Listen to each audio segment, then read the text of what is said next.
prevail to the old world. Praise God. And to mention of the forgiveness of Christ in the age to come. Amen. Amen. In the age to come.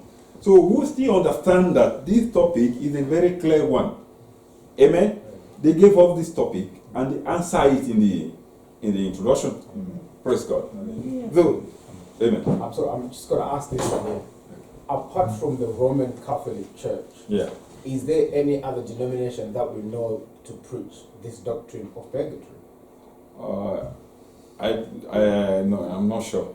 So, praise God. Funny enough, after the pass away of Pastor Derek on the YouTube, you know, when you see something related to maybe RCCG or something, he flap at you, you want to know. Yeah.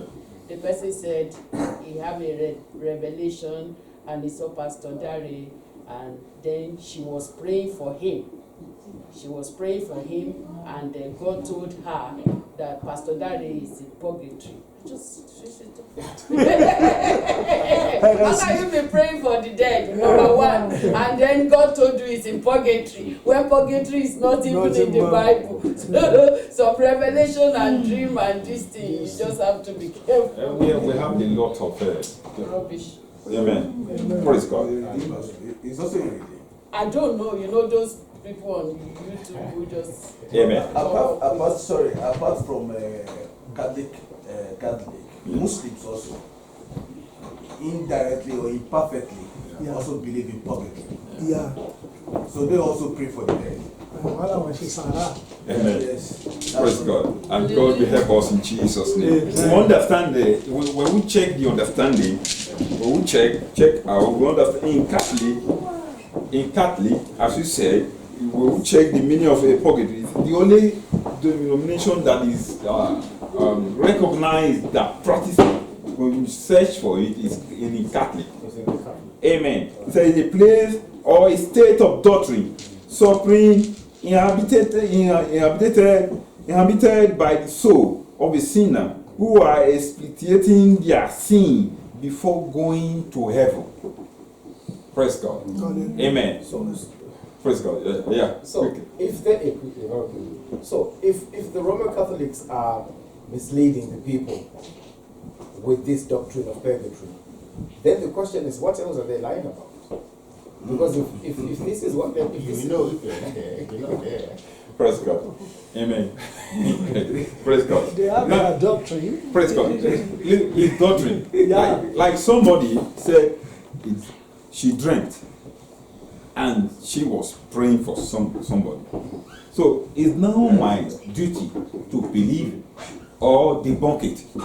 Praise God. Amen. But I'm not in that dream. Amen. Do you understand? You can't really argue the dream of people because you are not there. Exactly. But by the Spirit of God, I will now tell you to debunk the news or accept it.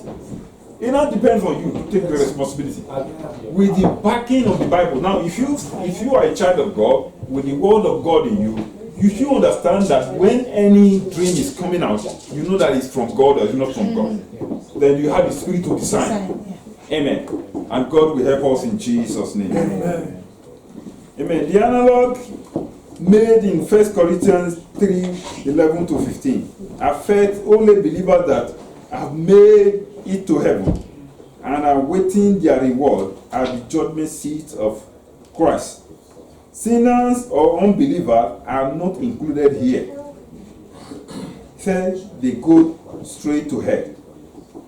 The eternal destination of everyone is determined instantly after death.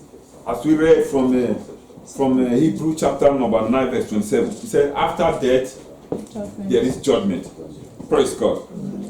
Apostle Paul wrote that believers are builders who the quality of works on the foundation of Christ shall be tested by fire on the day of judgment. Amen. In 1 Corinthians chapter number 3 verse 11-15 does not say that believer pass through the fire for cleansing. Believer don't pass, it said the works. Amen. Rather, it is the believer works that will pass through the fire. In this context, is symbolic of the test of motive or objective behind the believer's works. The statement made by Jesus, "It shall not be forgiven, neither in this world, neither in the world to come," was proverbial expressions among the Jews for a thing that will never be done. This scripture does not paint a picture of a chance of forgiveness of sin after death. Amen. God's wrath shall overtake any sinner who refuses to genuinely repent before death, not after death. Hence, it is baseless to pray to God for the forgiveness of sin on behalf of the dead. Amen. So if anyone is still doing fasting and prayer for people that are dead, they are wasting their time. Praise God. Amen. Because the Bible says after death there is judgment. Praise God. Amen. So we understand from here that it said the statement made by Jesus, "It shall not be forgiven him, neither in this world, neither in the world to come." Praise God. When Jesus talked about anyone that sinned, said all sin will be forgiven. But when you sin against the Holy Spirit, said it will never be forgiven. Praise God. Amen. So I want us to emphasize on that quickly. Yeah. My question, let me quickly ask this one, is about the 1 Corinthians 3:15. Yeah. Because if I read from 13, it says, "And the quality of each person's work will be seen when the day of Christ exposes it. For on that day, fire will reveal everyone's work. Yeah. The fire will test it and show its real quality." 14. He said, if what was born on the foundation survived the fire, the builder will receive a reward. But verse 15 says, he said, "But if anyone's work is burned up, then he will lose it. But he himself will be saved." Yeah. Do you see that? Then, as if he had escaped through the fire. It means believers can't lose their salvation. Praise God. Amen. Is it what that's? Praise God. Now look at it. When Jesus said, when we talk about with verse 38, when he said the Holy Spirit anointed Jesus Christ, and he went about doing good, the anointing was there. Praise God. Now, as a child of God, your salvation needs to be secure. Praise God. That is your salvation. And doing good works. Amen. There is your salvation that you obtain through the blood of Jesus Christ. And you need to secure it by you staying obedient and honoring that blood. Still knowing that the blood is there. And that salvation was not secured by your own righteousness. It's through our Lord Jesus Christ.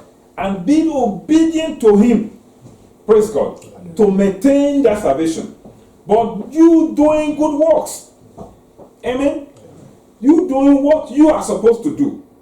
Now, you being a soldier man is not enough. But you have to keep the security of the nation. And training, going out, maintaining peace. Amen. These are the good works that go with it. Amen. So as a child of God, when you go, when the person died, your work will be tested. Amen. Amen. How are you going out? How are you dishing out the word of God to people? Amen. Amen. How many souls have you won? Now you can imagine somebody who won 2 souls, and with somebody who won millions of souls. Amen. It's different works. So their works will be tested through the fire. Maybe you that managedly win 1/2. Praise God. It's not the same with somebody who won billions of souls to God.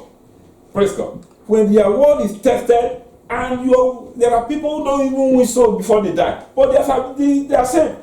Okay, Amen. that's the meaning of this, that he himself will be saved. Yes. Your salvation. Praise God. you are safe. And the Bible is your work will be tested. Will you have a reward? Praise God. Amen. You know, some people are saying, okay, even if I don't even stay, God did not give me seat. I can stay, I will be a gate man.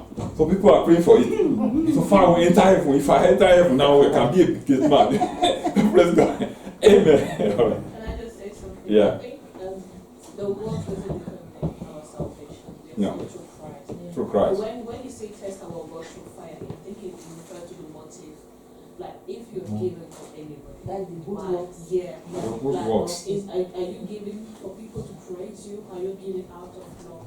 That's testing whatever work you've done. Amen. Praise God. Are we okay with that? Praise God. Oh, I've got a question. Amen. Okay. I've got a quick one. Quick.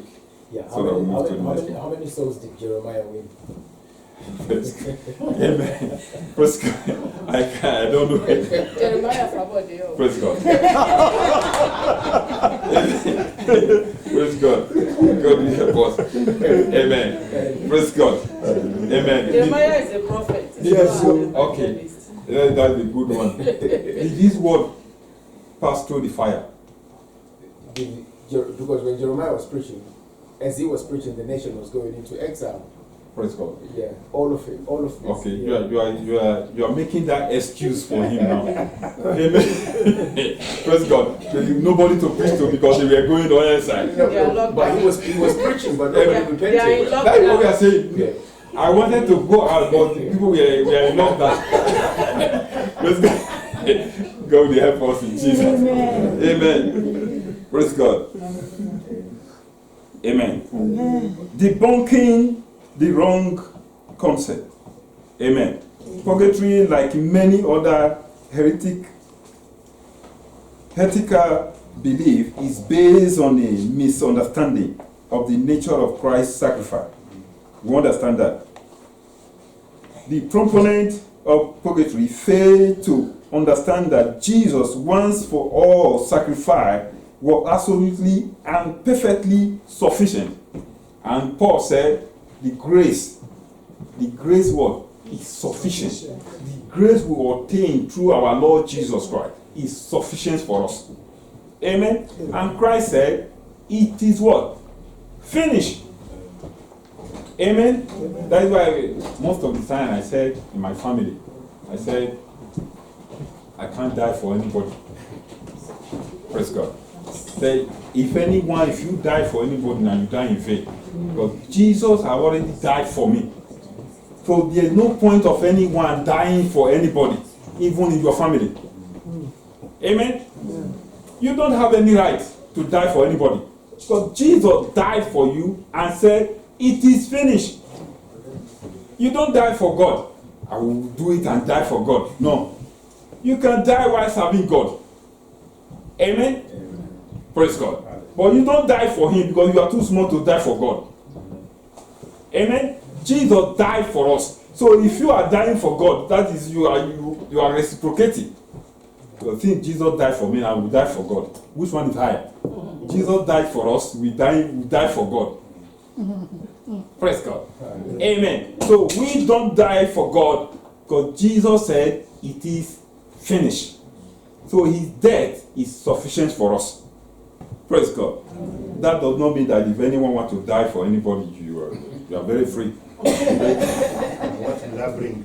Eh? What will it give there? Depends on the motive that you have in mind that you say, I want to die for this somebody. Praise God. Amen. And God will help us in Jesus' name. Praise God. So they view meritorious works of Jesus Christ as a mere contribution to salvation process rather than completing its dues, to a failure to recognize that Jesus' sacrificial payment has no need of additional contribution.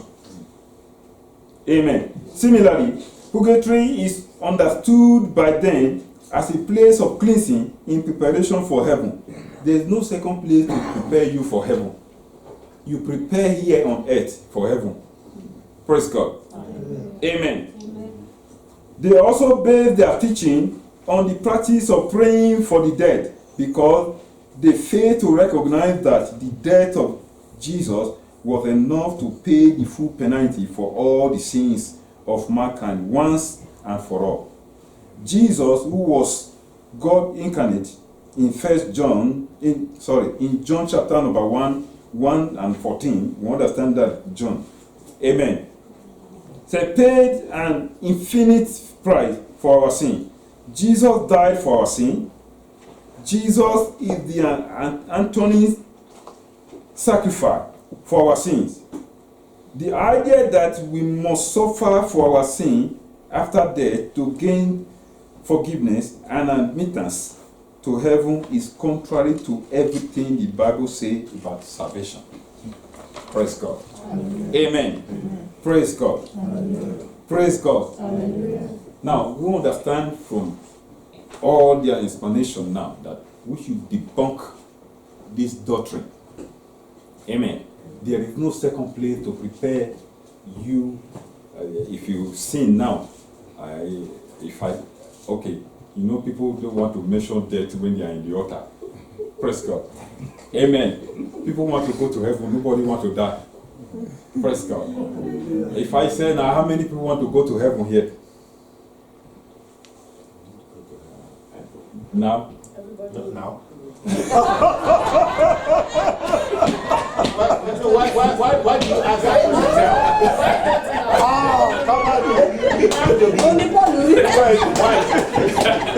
You say we have to be wise. That is strange. wisdom now? If now is better than later. If now is better Than and God later. wants me to come, why not? Sir, you're already in heaven.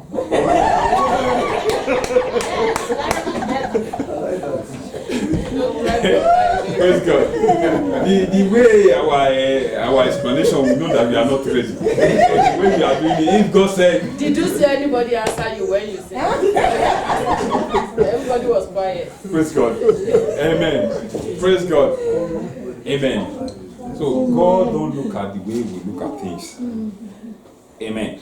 If God said, now is the better time for you to go, just go. Don't tell us. Praise God. Yes, just go. Everybody carry your own cross. And Jesus said, carry your own cross. God have a time for everybody. Not age that people are looking at. Praise God. God can say, when somebody is young, this is the time, okay, come. I have evangelism in the afternoon, so not now. That's excuse. In Psalm 91 verse 16, what the Bible said? Praise Psalm God. He said, with long life I will satisfy you. Amen. So we have to claim what belongs to us. Praise God. And we understand. Depends. Praise God. We understand, yeah. Claim what belongs to us. And the Does long the life, life- does the the word long belong life to that you? God is talking about No, the is word different of from your long life. That is the word of God. Praise God. The long life that God, He said, as His way is higher than our way, His thought is higher than our thought. The long life of God is different from your long life. Still not satisfied. Though. Praise God. Well, It's after a long life. Carry our children. Yeah? Our children. Yeah?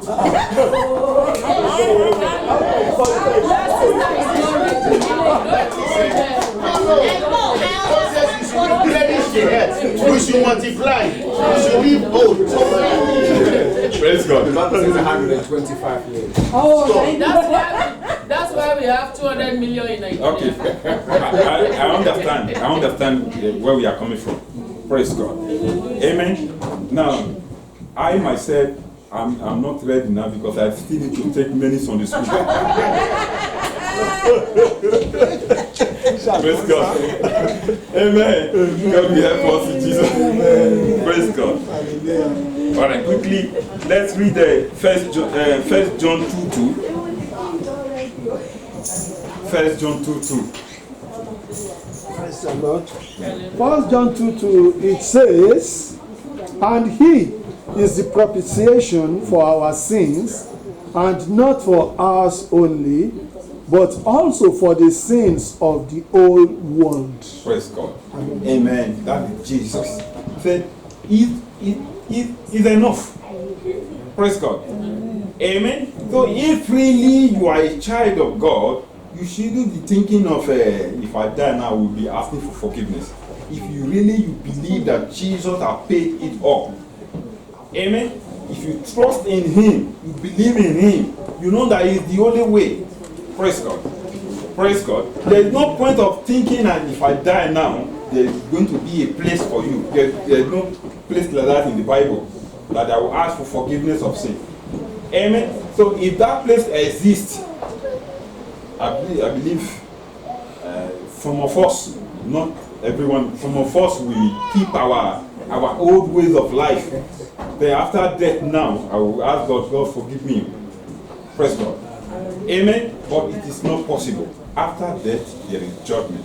So everyone that still have life now, you have opportunity to correct, to ask God to purify you, to consecrate you, to check all the faults in your body, and God will correct you now that you are still alive.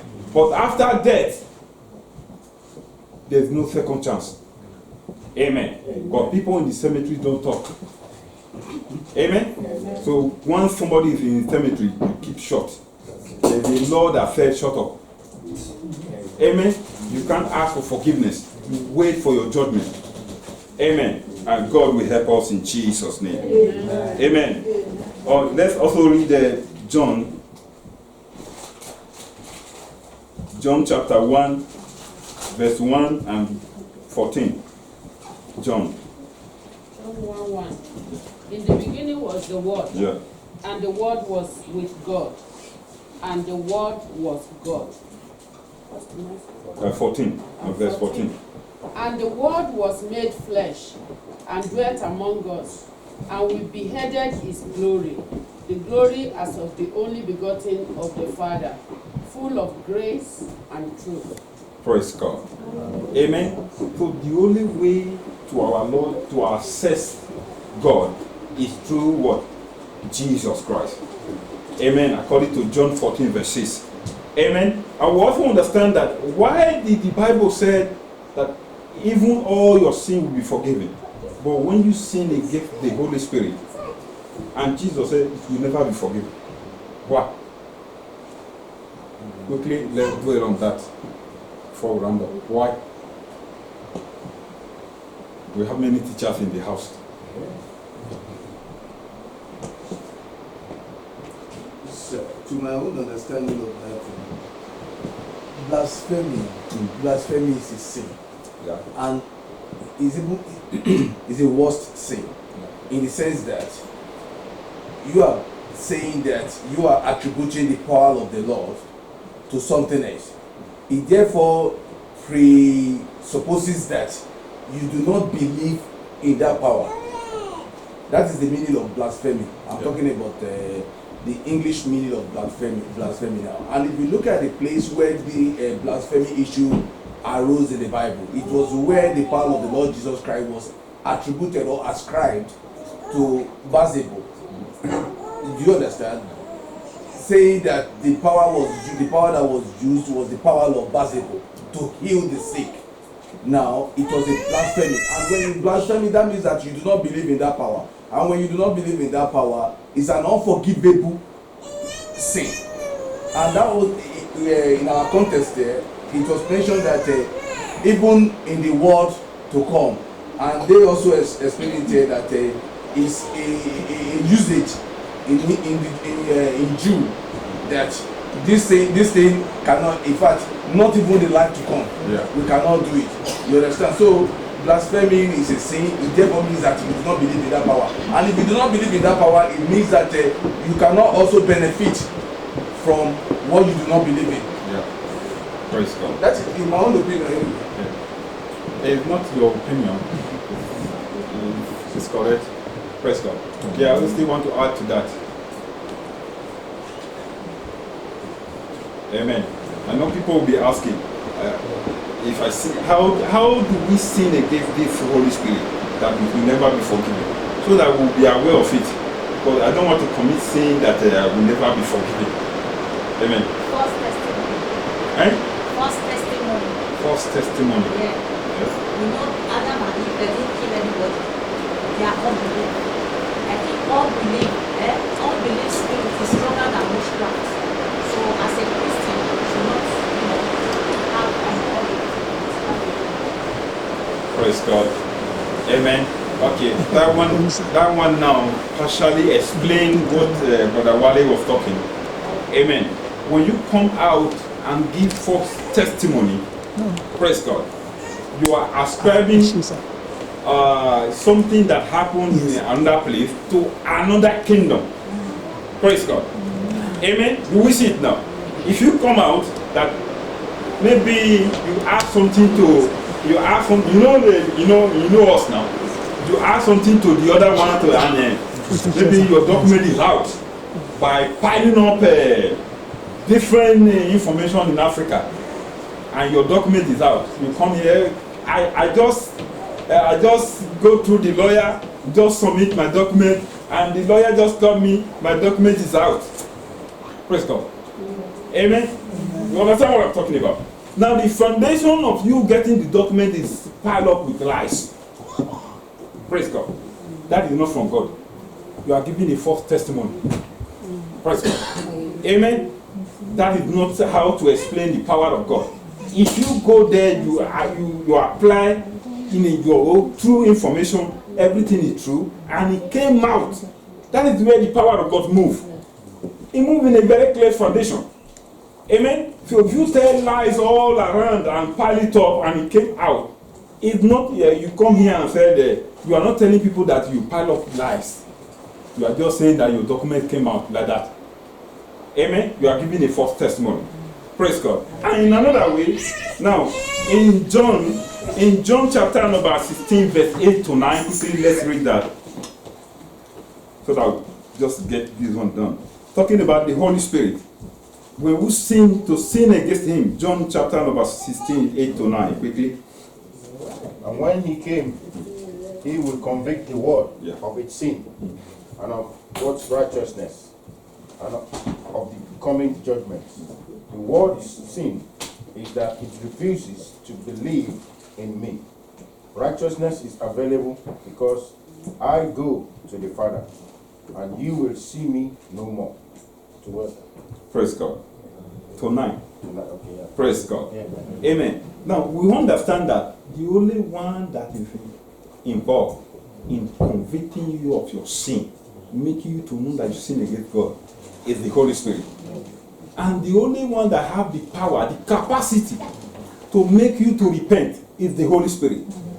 Praise God. Now, if you don't believe, this is how to believe, if you don't believe that Jesus is the Son of God, praise God, through the help of the Holy Spirit, you will never be forgiven. Do we see it now? If you don't believe, then you will never be forgiven. So if you sin against the Holy Spirit by not accepting him to convict you of your sin, then your sin will not be forgiven. Praise God. So there is no one that has the power to forgive you your sin, to convict you. But before you ask for forgiveness, for repentance, you must have a conviction. Are we right? There must be a conviction that, okay, this is what is wrong. Then I will ask for forgiveness. So if that conviction is not there, in your life, you will never be forgiven. Praise God. Amen. Quickly. Yeah, quickly. So we are within our rights then to resist any kind of doctrine that's not Jesus is the Son of God, he's the way to salvation. Yeah. Praise God. Amen. But you do it with the power of the Holy Spirit and the understanding you grab from the Word of God. Praise God. Amen. But these things that we are, he said, for we what? Battle not against flesh and blood. So this doctrine that is murmuring all around, hovering on the surface of this world now, is not a physical one. It's a spiritual grand one. So if we want to battle this doctrine, it's not that you stand in the altar and just teach. We must battle with prayer and understanding of the Word of God. Quickly. Yeah, just to add something. But before I want to add, because I think I heard Sister Nancy say Adam and Eve didn't sin again. No, as Adam and Eve did not kill anybody. Their sin is unbelief. It's so strong. It's stronger than witchcraft. unbelief spirit. That's what I said.